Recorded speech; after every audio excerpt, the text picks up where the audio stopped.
handlers or one of your representatives totally ends their relationship before it begins. Because they're going to leave feeling like, I can't even get to the guy or the girl, but if his team is like that, I don't even want to deal with him. Another thing we could, I guess, talk about is, like, since you're at a party and you, like, especially with these Christmas parties and networking, like, everyone's there because everyone's celebrating just, like, having a good year. Right. Make sure you're groomed well. Make sure you're styled from head to toe. Like, if your hair is looking crazy, but you have on a nice outfit, no one's going to be paying attention to you. And you make sure that you have your, like, pamphlets or business cards, because that is basically a working pool of everyone that needs to be there. It's a one-stop shop usually at these networking business parties. So, like, if you leave your business card, it's no purpose of really being there. And it's a way, Nicole, I think, and you can attest to this more than anybody, that it's a way to present someone and open up the dialogue to exchange business cards. Some people may be celebrating at the end of the year in their progress, and they may not even want to do business. So what's some of your advice on how do you open a conversation? You're talking, and then all of a sudden you think, well, I should give this guy my business card. What's a good way to open up that gate so it won't be off-putting? You know what I mean? I think when you kind of get the vibes off of someone, so if they seem like they're interested in you, if they're like pushing you off during the night, you know, probably give your business card. But if y'all are like having a conversation and engaging, that means that they at least want to keep a conversation going on with you, so you pique their interest. So you might even want to ask for their business card, and then you send like a thank you or a thank you note, or just it was nice meeting you type of note after the fact.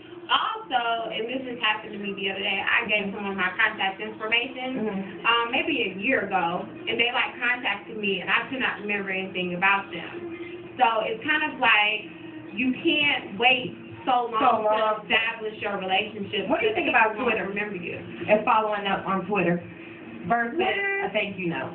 We're in this social media boom that we have, I think Twitter is appropriate in certain situations, but you also have to look at what content you have on your Twitter.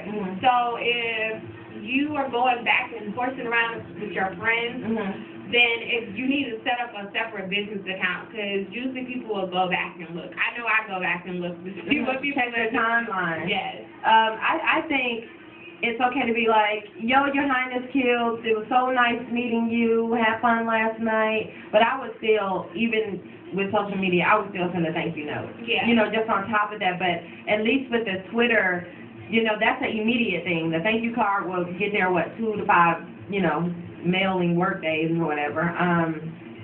But I still think we need to do both, because a lot of people, they don't do thank you cards, and that puts you and if that person, if they had to take you a business card or a thank you note or something, you would have remembered them. Exactly. So how did you open up that? Did you call the person back, or what did you do? Well, it took me like 10 days to call them back.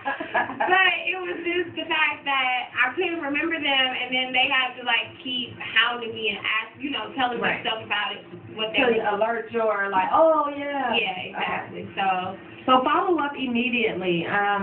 And another thing, during the holidays, I was at a holiday party last year, and this one lady was like, you know, contact me, but she was like, please don't contact me until after the New Year.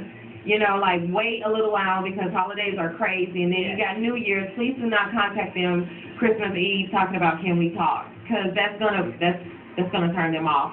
If you meet someone in the holiday season at one of these parties we're talking about, follow up, send a thank you note, and in your thank you note, it's an appropriate time to say, have a happy holiday season. I would not say Merry Christmas. I wouldn't say Happy Hanukkah, because you don't know that person. You know what I mean? And you got to respect their religious or non-religious beliefs. So but it's a perfect time to send a thank you note and have a good holiday season. Or if it's later in December after Christmas, you say enjoy the holiday season and Happy New Year. So you can do all of that, but never say Merry Christmas, because it's a lot of people out there that, you know, don't celebrate Christmas because maybe they're Jewish or another religion, or they may be an atheist, and you don't want to set them off. So happy holidays and Happy New Year. That's the safest way to go with that.